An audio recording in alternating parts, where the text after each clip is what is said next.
Olá, Mônica, tudo bom, querida? Olá, tudo ótimo. Tudo certo, meu bem. É um prazer enorme estar com você aqui. Olá para todo mundo que nos assiste. Nós estamos no nosso segundo podcast, Comunidade Gestáltica Floripa Podcast. E esse podcast tem o seguinte tema, que é a dimensão ético-política da gestalterapia. Do lá então ao aqui e agora, né? Então a gente vai poder estar conversando com você, Mônica. Seu nome para essa temática foi uma escolha feita de uma forma muito carinhosa, cuidadosa, porque você é uma das pessoas que tem mais, né, trabalhado com essa questão, né, desenvolvido trabalhos com pessoas nessas questões, tanto na sua orientação de mestrado como de doutorado, né, nessas questões que são tão importantes, históricas, estruturais, que a gente tem no mundo, né? Então é um prazer enorme estar com você aqui. Então eu vou te apresentar, né, para as pessoas poderem ter um pouquinho de quem você é, né, Mônica? Você é psicóloga, gestalterapeuta, doutora em psicologia pela Universidade de Brasília e tem pós-doutorado em filosofia contemporânea pela Universidade Paris I, Panthéon-Sorbonne. Vive no Rio de Janeiro, atuando no programa de pós-graduação em psicologia da Universidade Federal do Rio de Janeiro, a UFRJ. É docente em diversos cursos de especialização em gestalterapia no Brasil, inclusive aqui na comunidade gestáltica, que é uma honra te receber aqui mais de uma vez por ano. Você faz pesquisa nas dimensões teórico-metodológicas das clínicas da gestalterapia em contextos psicoterápicos e comunitário, a partir de um diálogo interdisciplinar com a fenomenologia e a arte contemporânea, tendo Merleau-Ponty como autor principal no campo da filosofia. É coordenadora do NEIFEX, Núcleo de Estudos Interdisciplinares em Fenomenologia e Clínica de Situações Contemporâneas, investigando o contemporâneo em fenômenos sociais estruturais como raça, gênero e classe. Temas que são tão caros a nós na gestalterapia, né? É autora do livro A Poética da Experiência, Gestalterapia, Fenomenologia e Arte, que é um livro fantástico, e coautora do livro Clínica de Situações Contemporâneas, Fenomenologia e Interdisciplinariedade, que também é outro livro excelente, assim como de diversos capítulos e artigos no Brasil e no exterior. Ok, querida. Vamos lá, então. Obrigada pelo convite, pela confiança, pela amizade de tantos anos. Né? Acho que para mim é um prazer sempre muito grande, é sempre um convite irrecusável estar fazendo qualquer coisa na comunidade gestáltica, né? Por motivos pessoais, afetivos e por motivos profissionais, porque eu considero a comunidade um instituto de excelência, assim. Essa palavra é muito ruim, mas é um instituto de muita qualidade, que eu encontro realmente pessoas muito preparadas, né? Os módulos que eu dou agora são mais para o final, então eu já pego a turma bem formada, né? E eu posso ver, né, a qualidade dessa formação ali nas discussões, nos comentários, etc. e tal. Então, agradecer por isso. Antes de qualquer coisa, convidar a gente para fazer uma descrição, né, uma audiodescrição.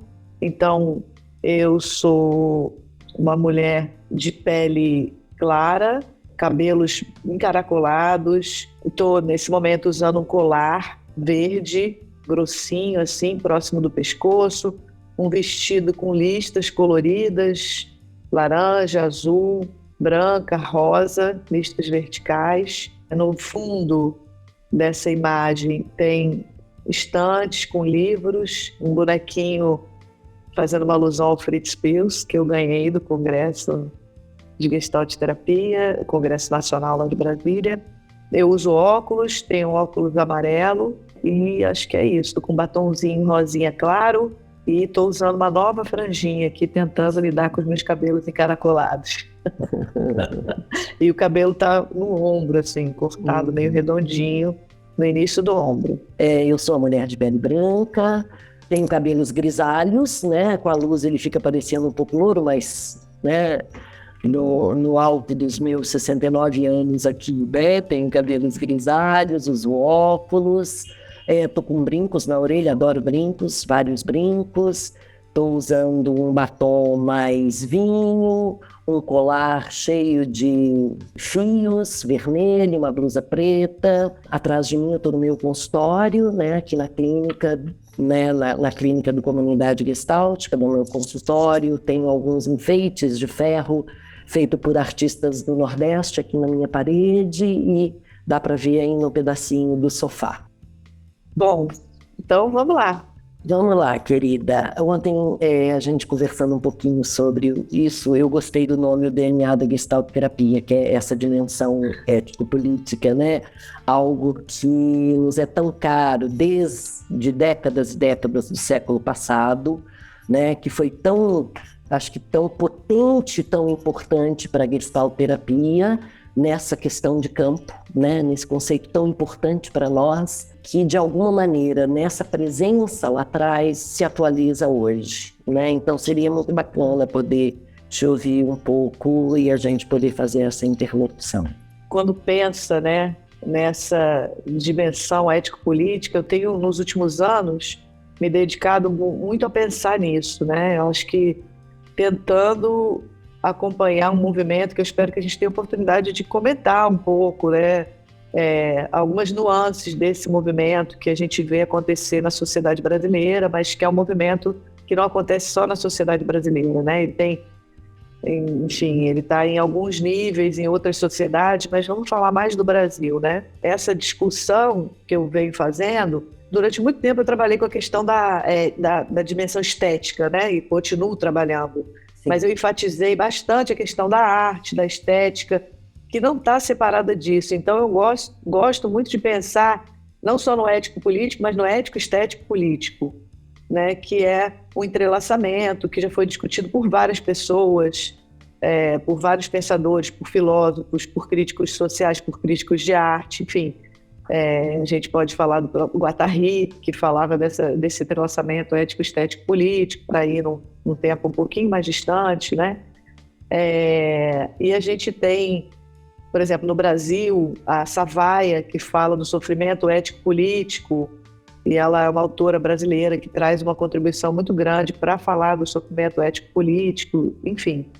E eu tenho pensado, então, essa tríade, né, esse entrelaçamento aí, pensando a ética focando a ética na relação com o outro, né, e no acolhimento da diferença, na permissão, no acolhimento dessa diferença do outro, na dimensão estética, pensando a questão do corpo mesmo, dessa exploração sensível do mundo, e na dimensão política como uma dimensão que está mais envolvida com a criação e com a transgressão, com o ultrapassamento do que está instituído.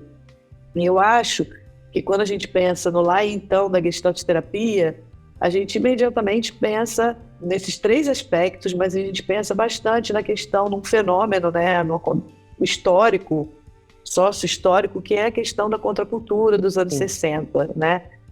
Esse momento aí dos anos 50 e dos anos 60 foi um momento de muita convulsão, de muita transformação. Muita coisa acontecendo lá, né? Então foram anos importantes em todos os campos, né? Eu acho que é um período muito marcante na história do mundo. A gente costuma muito ouvir pessoas dizendo a Gestalt Terapia é política, a Gestalt Terapia é revolucionária. Quase sempre a justificativa dessa afirmativa, ela remete à questão da contracultura, né? Ao momento da fundação da Gestalt Terapia. E eu entendo que esse lá e então, ele foi de fato um período marcante, e isso procede, essa afirmação, mas em geral fica nisso, nessa discussão. E eu entendo que é importante a gente atualizar isso. Eu acredito que com a morte do Perls no começo da década de 70, esse movimento de atualização dessa contracultura que existia nos anos 60, né, 50, 60, eu acho que ele amorteceu um pouco, né, a partir do momento que Perls era o cara que ele ia à frente nos movimentos comunitários, nos movimentos de grupo, né, ele fazia uma prática que não era tão usual, né? E ela volta a ser mais usual quando ela se acomoda com uma coisa mais da psicoterapia tradicional. Eu não sei se eu atribuo isso à morte do Peus. Eu não sei. Foi isso que eu acho que ocorreu, não foi de outro jeito, né? né? Eu acho que esse é um fator, mas é um fator dentro de muitos outros, né? Porque o caráter político da Gestalt terapia também tem muito a marca do Paul Goodman. Sim, né? sim. Só que nesse momento Paul Goodman já não estava mais na Gestalt terapia, né? Quando Peirce deixa, né? Morre, o Paul Goodman já não estava mais, ele já estava mais na educação. Mas de todo modo eu acho que é uma hipótese para trabalhar, né? Okay. Nela, em cima dela. Não penso que a gente possa atribuir ao Peus isso apenas, entende? Sim, porque tem Peus, tem Laura, tem o grupo dos 7, tem uma série de personagens na história, na fundação da Gestalt terapia que se enraizam, enraizam a Gestalt terapia em outras fontes, né? Em outras fontes que justamente estão envolvidas com o movimento contracultural, né? Nessa amplitude da contracultura, né? Então, quando a gente pensa em 2018, né, foi o aniversário de 68, né? E foi 50 anos, quer dizer, é muito pouco tempo. 50 anos do movimento da contracultura, assim, do movimento de maio de 68, né? Na França, enfim. Então, era o auge desse movimento, né? Mas, e ali se discutiu muito, né? Isso aconteceu há 5 anos atrás, a gente está há 55 anos, né? E se discutiu muito uma revisão, um olhar, né? E muitas coisas foram escritas, ditas, e uma análise do que estava acontecendo. E aparece um certo desalento, assim, né? Alguns acham que foi uma oportunidade perdida, que foi um movimento que... Enfim, tem várias análises, né? Mas eu gosto de pensar nisso como algo que aconteceu, que foi dessa maneira, e que isso deixou sementes, né? Então, esse movimento marca... Então, eu não acho que ele foi bem sucedido, mal sucedido. Eu acho que foi uma inauguração também de uma fase. O Jameson fala isso, né?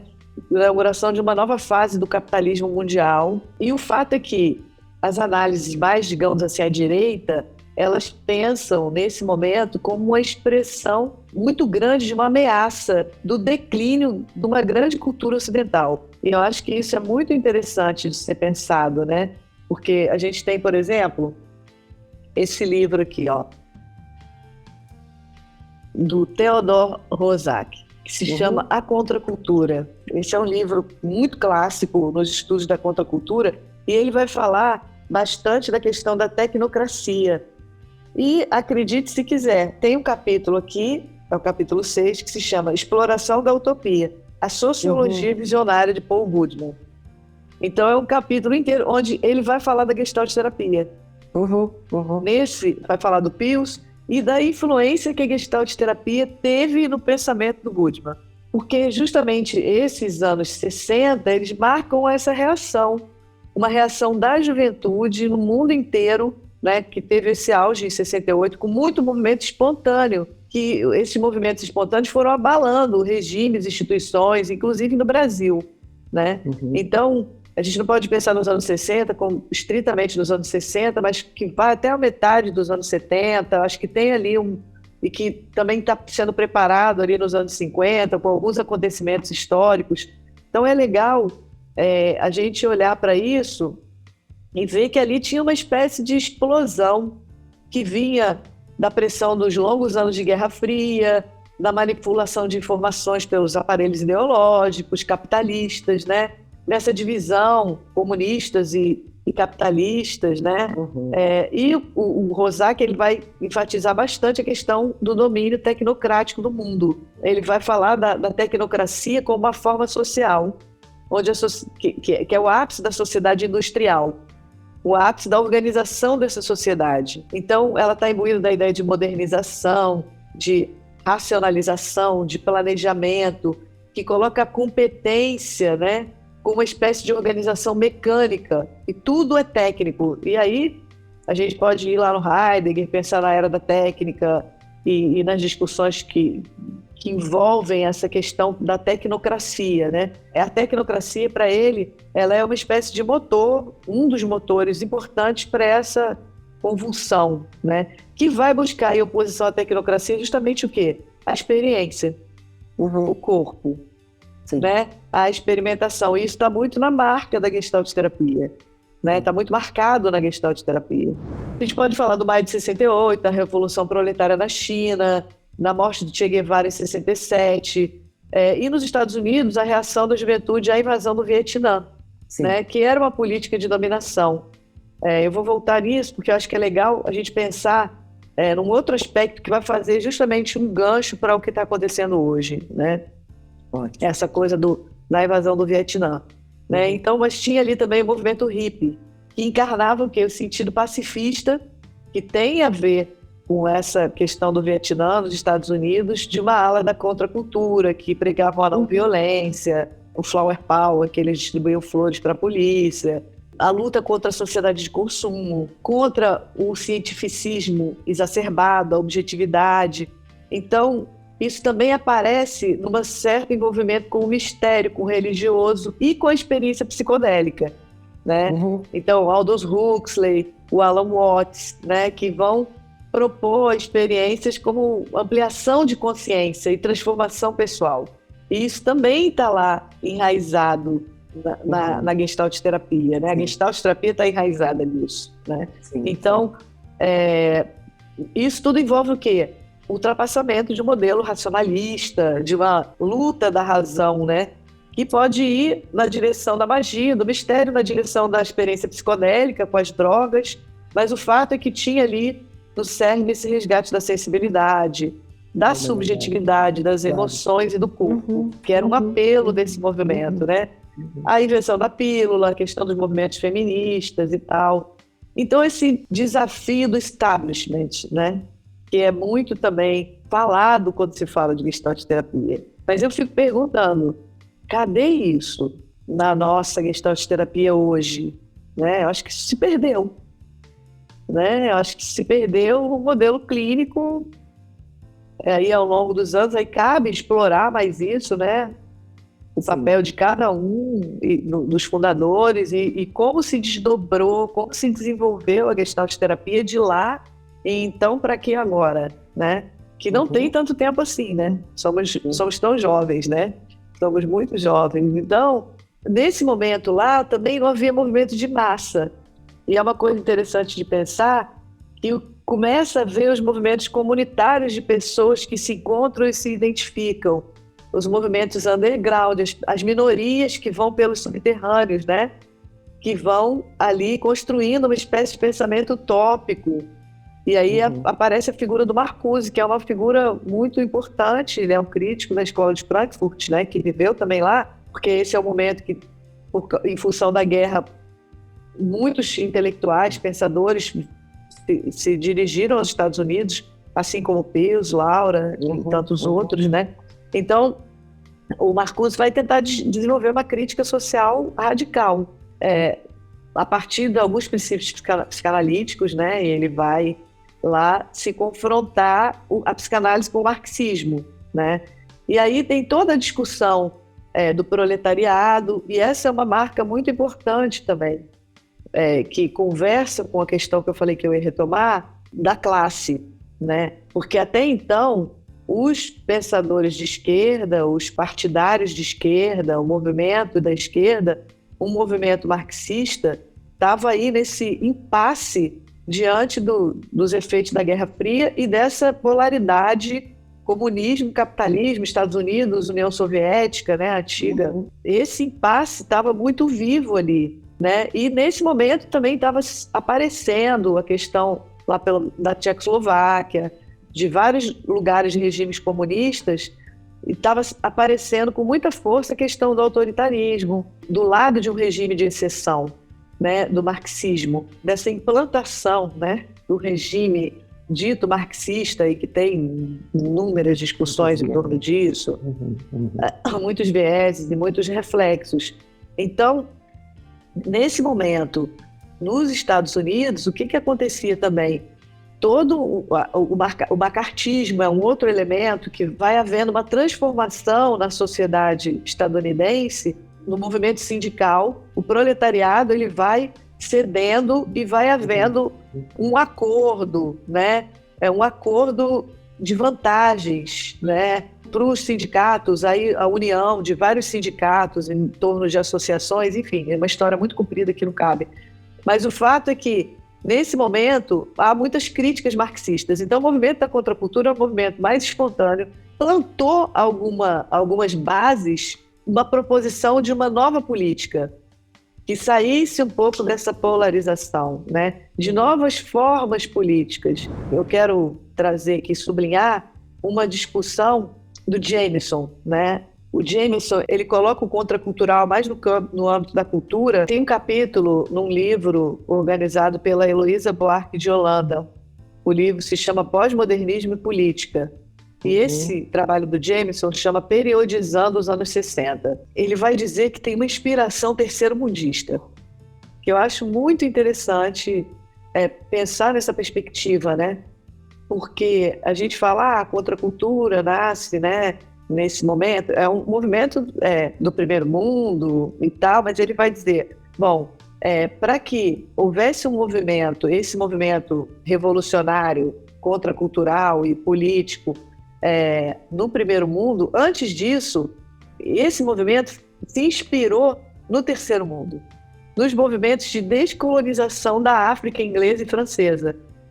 Então, Gana, as colônias francesas no sul do Saara, a Revolução da Argélia, que teve um impacto muito grande para a França, toda a questão da discussão do racismo, da colonização, que acontece também em função desses movimentos, né? Então, as expressões para o Jameson, né, mais características dos anos 60 no primeiro mundo, foram aparecer mais tarde, mais para o final dos anos 60. Seja em termos da contracultura, com a questão das experiências psicodélicas, da música, do movimento hippie, etc., ou nos termos políticos do movimento estudantil e das massas pacifistas antibelicistas, né? Então, ele vai dizer que eles encontraram a missão deles, né, na resistência às guerras que queriam reprimir as novas forças revolucionárias do terceiro mundo. Eu acho muito importante pensar nisso. O icônico disso é a Guerra do Vietnã, né?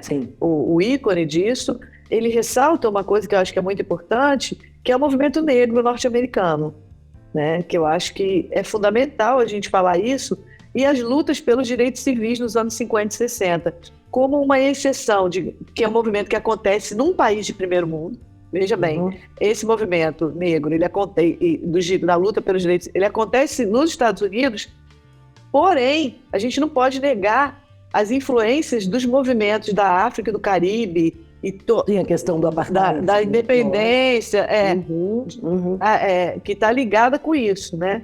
Mas então, esse movimento, ele diz que é o movimento mais importante, o movimento político mais importante que aconteceu no primeiro mundo, que é a questão do movimento negro nos Estados Unidos, né? E aí a gente vai ver depois, um pouquinho depois, os Panteras Negras, enfim, e toda uma luta, o próprio feminismo negro. Então, tudo isso que vai acontecer. Então, essa política, né, de independência, ela envolve um movimento, então, na contracultura de autodeterminação, de independência, e, em termos psicoculturais, que nos interessa, a questão das identidades coletivas.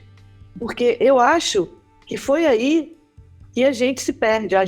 Muita gente, a psicologia, e muita coisa se perde. Se a gente for pensar politicamente, a gente tem toda uma aposta da esquerda que não morreu e nem vai morrer, no pensamento marxista, que é a grande inspiração para a gente pensar o mundo numa perspectiva humanitária, digamos assim, né? Anticapitalista, etc. e tal. Mas nesse momento, o que está acontecendo? A concretização dessa proposta marxista, ela mostrava muitas fragilidades. Esses movimentos contraculturais, eles estavam muito mais organizados em torno de identidades coletivas, dessa espontaneidade de identidades coletivas e desses movimentos de independência que traziam quem? As minorias. Os pais. E que estava colocando em jogo, em primeiro plano, o que estava em jogo? Os movimentos feministas e os movimentos antirracistas, movimentos negros. Né? E aí, o que acontece de lá para cá com isso, né? E aí a gente tem que pesquisar. Uma das fontes interessantes é pensar nessa discussão das identidades. Tem um livro que se chama As Armadilhas da Identidade, paquistanês radicado nos Estados Unidos, que ele vai fazer toda uma discussão em torno da questão da identidade, porque isso vai trazer a gente hoje para a questão dos movimentos sociais. A questão do identitarismo, ele pode ser uma armadilha, né? No sentido de digamos assim, de criar lutas localizadas, por um lado, né? E aí isso vem em contraposição a um pensamento marxista que colocava a luta, o proletariado, como a luta de classes, né? A classe social como uma grande questão que uniria todos os trabalhadores. Aí vem os outros pesquisadores, vem a Silvia Federici, e falar do trabalho reprodutivo. Cadê as mulheres no pensamento do Marx? Aí, né? Tem um livro também que eu acho interessantíssimo, Casamentos e Divórcios entre Marxismo e Feminismo, né? Que eu posso passar, depois. Então tem esse livro, por exemplo, ele vai discutir toda a questão do feminismo e do marxismo, onde é que se encontra, onde é que se divorcia, né? A Silvia Federici, ela vai fazer muitas críticas, enfim. E aí a gente tem o Foucault, por exemplo, que vem com a questão das disciplinas, né? Vem trazendo de lá para cá um pensamento que sustenta bastante o pensamento crítico mais atual, que vem para cá, né? Para cá dos anos 60, né? Nesse movimento da contracultura. Então, eu penso que o que acontece com a gente, né, na clínica da Gestalt terapia, é muito vasto esse tema, né? Eu fico aqui pensando em coisas ao mesmo tempo. Mas o que acontece com a gente na clínica, e vou falar da gente, a gente acaba entrando numa veia, numa armadilha, né, do individualismo e do subjetivismo. A gente traz campo na nossa proposta, né? Mas a gente acaba se transformando numa proposta que fica muito restrita a pensar o sujeito.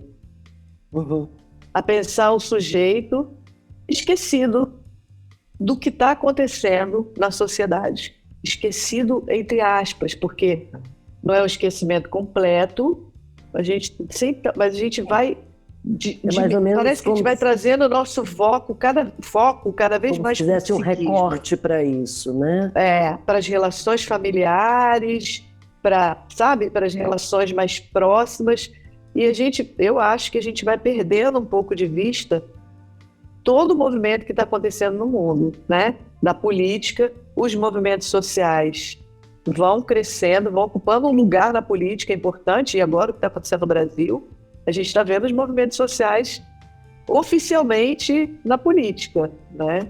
Pois mas aí eu tenho uma coisa, né, Mônica, disso que você disse. Eu entendo, né, que essa clínica tradicional, né, ela realmente tem um foco de um recorte e ela acaba perdendo, né, essa amplitude. Mas até nela, se você, como que você acabou de citar, né, se você olha para essas relações e para todo esse sofrimento, né, que acontece, inclusive, nessas relações que são mais nucleares, vamos dizer assim, nessas relações familiares, a gente vê o sofrimento de toda uma cultura também, né? Não existe uma coisa de outra, mas hoje em dia, como você citou, como é que estão as relações familiares em função de tudo isso que tem acontecido no Brasil? Então, assim, a gente vê no micro e no macro coisas que se repetem, né? Que estão aí muito presentes, né? Concordo com você que a gente não pode ficar num recorte. Esse recorte nos ajuda a desenvolver uma experimentação que a gente precisa de ampliar com outros olhares e outras perspectivas. né? Sem dúvida. Isso, e eu não estou fazendo uma crítica à clínica individual, à clínica clássica. Ainda que eu ache um sintoma essa perda quase completa dos grupos, que é uma outra marca da Gestalt terapia. Não estou falando de clínica ampliada, estou falando do nosso modo de pensar o sujeito da Gestalt terapia, do nosso olhar e do nosso trabalho, seja na clínica, na escola, seja onde for, né? Porque eu acho que você fala uma coisa que eu acho que é muito importante, que é como nós nos dedicamos a olhar criticamente para o que está acontecendo no mundo, porque o que está acontecendo no mundo aparece ali, na família, nos conflitos, porque para a gente o conflito não é um conflito intrapsíquico, é um conflito com o mundo, que está introjetado, né? Claro. Então, assim, isso está nos nossos princípios mais caros, né? Mas quando a gente... O quanto nós, né, psicólogos, gestalterapeutas, né, um defeito, um privilégio só da gestalterapia, né, isso é um problema da psicologia como um todo, como que nós nos distraímos de análises acerca do que está acontecendo no mundo. Porque as coisas que estão acontecendo no mundo não estão simplesmente no nível da informação superficial. Não adianta você ler o jornal. Está na carne. Elas estão na carne. Por que elas estão na carne? Porque elas são forças estruturais. O mundo como um todo se perdeu. Então, esse é um ponto que está sendo resgatado agora pela força dos movimentos sociais. Eu não tenho a menor dúvida disso. E não é por acaso que o governo atual está trazendo os movimentos sociais para pensar as políticas públicas. De uma maneira polifônica, né? Não é o governo Lula que foi generoso e resolveu fazer isso. É porque ele entendeu muito bem, porque esse presidente ele é muito perspicaz, ele é muito sensível, né? Ele entendeu que tem uma força dos movimentos sociais para pensar essas questões e que essa divisão, né, do político, do intelectual e do cara que vai militar na ação, essas fronteiras elas têm que ser borradas. Elas já estão borradas, mas elas têm que ser borradas mais ainda, né, e trazer. E nós, né, a gente está, se eu falar de nós como psicólogos ou como gestalterapeutas, a gente está anos-luz de ter essa perspicácia, de compreender que não dá mais para fazer essa separação e que a gente precisa borrar. Então, que a gente precisa estudar pensamento crítico, que a gente não precisa só ler o jornal, ver a Globo News ou os inúmeros canais de direita ou de esquerda que tem no YouTube, né? E nem se informar pelo WhatsApp, que é o que tem acontecido, né? Muitos de nós, inclusive, né? Notícias de bolha, né? Na hora que você me apresentou, eu esqueci de incluir, preciso alterar, mais 2 livros que eu organizei, né? Um deles é o Encontros em Abril, que é um livro que a gente organizou já no movimento de se conectar com países da América Latina, que eu acho que esse é um movimento importante para a gente pensar questões territoriais, questões regionais para pensar problemas estruturais, né? Então, e esse livro, que também sou uma das organizadoras, que é o livro Vozes e Letras da ABG, né? Cujo título é justamente o volume 2, que o título é Por uma gestalterapia crítica e política. Sim. Né? Relações raciais, gênero e diversidade sexual. Sim. Que tem, então, essa marca de uma identidade coletiva. Eles respondem a essa crítica da fragmentação com a questão do pensamento interseccional. Né? E vão integrando a isso a questão da classe.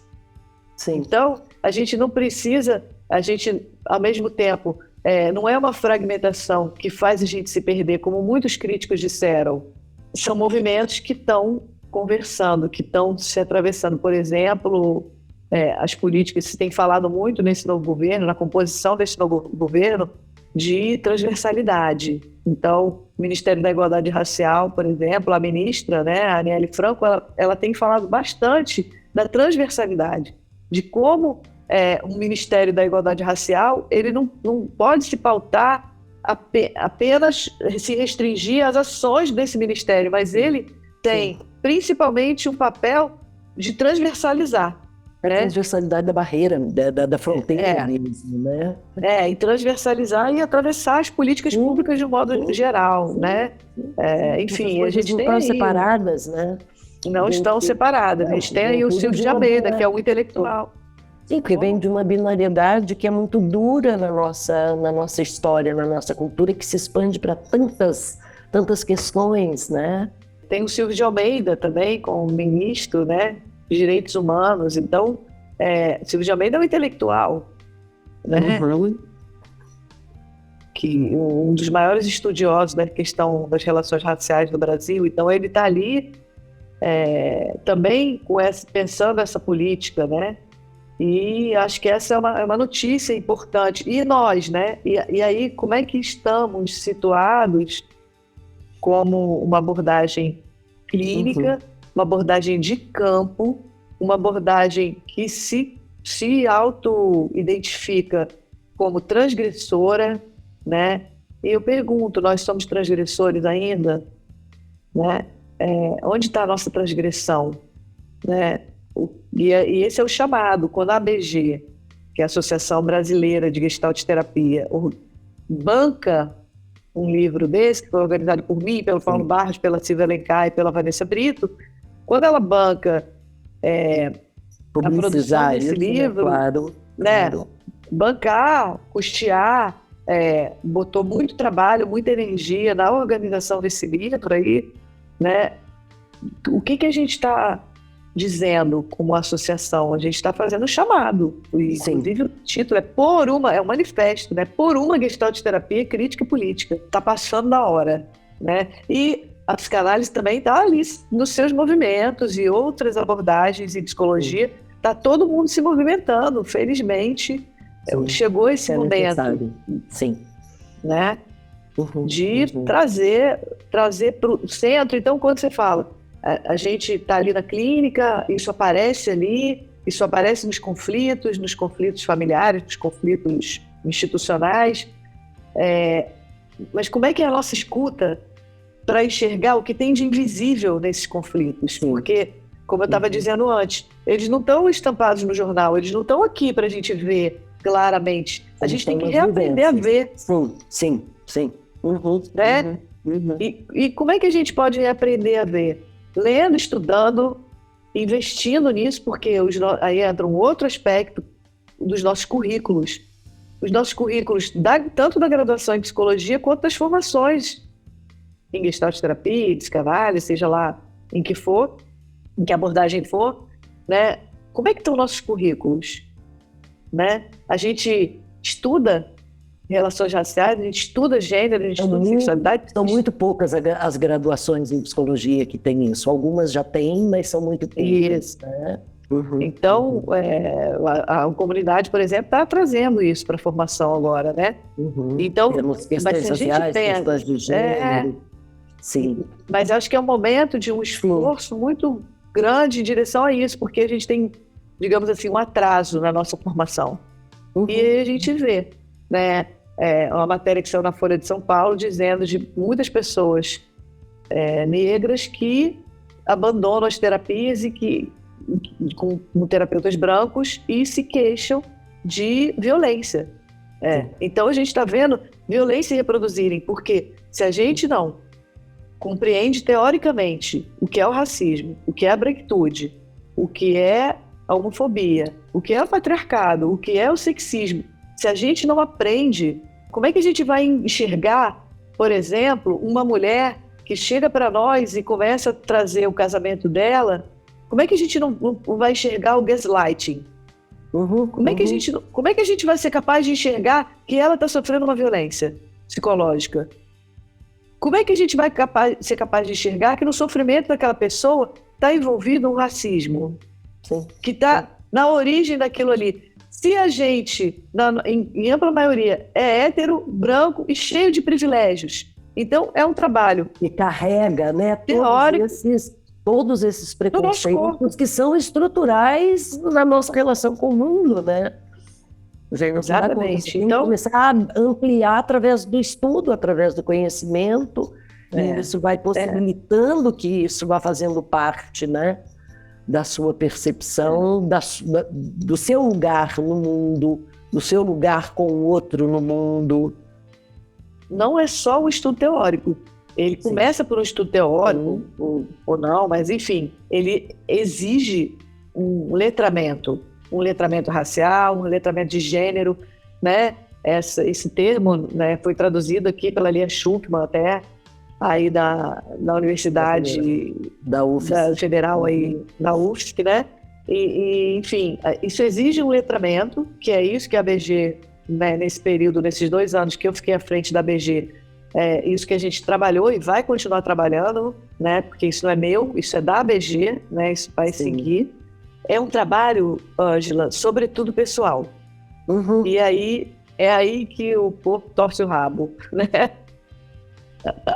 É aí que a questão, que o negócio complica. É justamente essa coragem, porque isso exige coragem. Se reconhecer. Porque aí a gente vai. Aí eu preciso. Isso que está tão grudado em nós. Cadê a minha implicação? A implicação do branco com a branquitude dele. Enfim, do branco, né? do heterossexual, dessa história do patriarcado, dessa binariedade tão dura, né? De bom, mal, certo, errado. Meu Deus, é muito duro tudo isso. Né? E aí é difícil e é um momento muito delicado. Por quê? Porque a gente, isso não tem volta, né? Então, esse empoderamento que os movimentos sociais trouxeram para as ditas minorias, que são maiorias, né? Ele tem empoderado essas pessoas, se escancarado a questão, por exemplo, da branquitude. Não tem coragem de se colocar, de se implicar com seus próprios privilégios. Aí tem a questão do pacto narcísico. Então, quem quiser ler sobre isso, pode ler nos capítulos do livro. Nos capítulos do Voz e Letras. E tem muita coisa lá do Voz e Letras, né? Porque tem capítulos sobre branquitude, tem toda essa discussão. E aí a gente vê, quando esses temas começam a surgir no espaço público, a gente tem visto reações, né? Por um lado, as pessoas que historicamente sofreram racismo, elas não estão mais dispostas a sofrer e elas estão reagindo. E quando elas reagem, a branquitude se espanta e se ofende.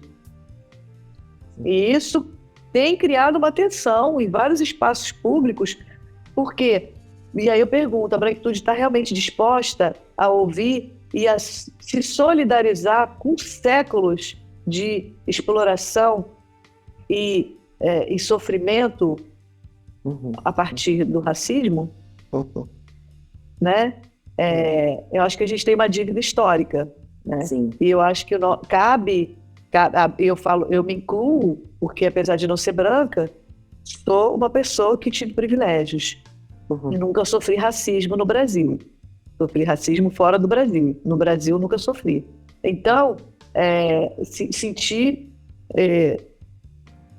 um pouco isso. Pude sentir, assim, uma dimensão muito pequena. Mas esse racismo que se sofre, né, repetidamente ao longo de toda uma vida, o que a branquitude está disposta a ceder, né? Em termos de protagonismo e de reconhecimento. E não apenas no discurso. Falar sobre, exatamente. Exatamente. Então essa é uma questão. Não é saber que lugar, não é fácil. Por exemplo, que eu ocupo é um lugar opressor. Né? Porque é um lugar privilegiado. Isso por si só já faz essa dor no outro. Né? Porque eu estou num lugar privilegiado. E isso faz com que o sofrimento humano se exponha. Moniquinha, a gente precisa de estar finalizando isso. Acho que você traz questões de uma maneira tão importante quando você fala dessa dimensão, né, ético-política, das nossas raízes, da onde partimos enquanto gestalterapeutas e como abandonamos, né? E que bom que hoje nós estamos parando para olhar para isso em função de... Eu adorei quando você fala assim do movimento das minorias, que não são minorias, são maiorias. Se você pensa na questão racial, você fica assim assustado, porque o branco é minoria no mundo. Então, acho que você traz isso de uma maneira tão importante para a gente e que abre espaço, né, para que muitas dessas pessoas que estão aí, escreveram esse último livro que você disse, né, que vem da ABG, né, de Vozes e Letras, né, com relação a essas questões, né, que são prescindíveis. Eu sou uma pessoa muito otimista, eternamente otimista, né? Acho que isso me move, porque eu gosto de pensar na utopia como o utópico, né? O utopos, aquilo que não tem lugar. Mas eu não penso na utopia como aquilo que nunca vai ter lugar, né? Eu penso na utopia como um lugar que ainda não existe, que ainda precisa ser alcançado. Eu acho que isso expressa muito bem esse meu espírito otimista, assim, que eu acho que toda pessoa que quer revolucionar, ela precisa dessa força motivadora, né? Desse motor de acreditar que lá na frente alguma coisa pode acontecer, né? Então, eu aposto na Gestalt terapia, eu acho que a gente tem tudo, né, para seguir construindo, né, esse caminho e nos livrando, assim, nós como terapeutas, trabalhando, nos livrando completamente, não é possível, mas trabalhando com a nossa confluência com sistemas de opressão, sim, sabe? Sim. Então, esse convite, assim, essa aposta, né, que eu faço que na clínica, nas formações e em espaços como esse, de fazer esse chamado e esse convite, né, como uma pessoa cheia de privilégios, para me arriscar e para me colocar. Sempre que eu estou no espaço assim, eu fico muito preocupada, cuidadosa, né, com aquilo que pode sair. E eu não estou... e que eu não estou imune, que é preciso muita caminhada, né, para a gente se transformar, né, de fato. Ok. Tá bom? Muito obrigada, minha querida. Eu acho que é isso que nos move, né? Essa utopia, ou esse horizonte que ainda não está feito, não está posto, é que nos faz caminhar, né, na nossa profissão, que nos faz caminhar no nosso instigamento para saber mais, conhecer mais, agir mais, se movimentar na vida. Enfim, ter essa experiência ética, estética, da arte, da vida, de tudo isso que está aí dentro e que a gente pode fazer hoje de uma forma que seja bem mais possível do que a gente tem feito até hoje.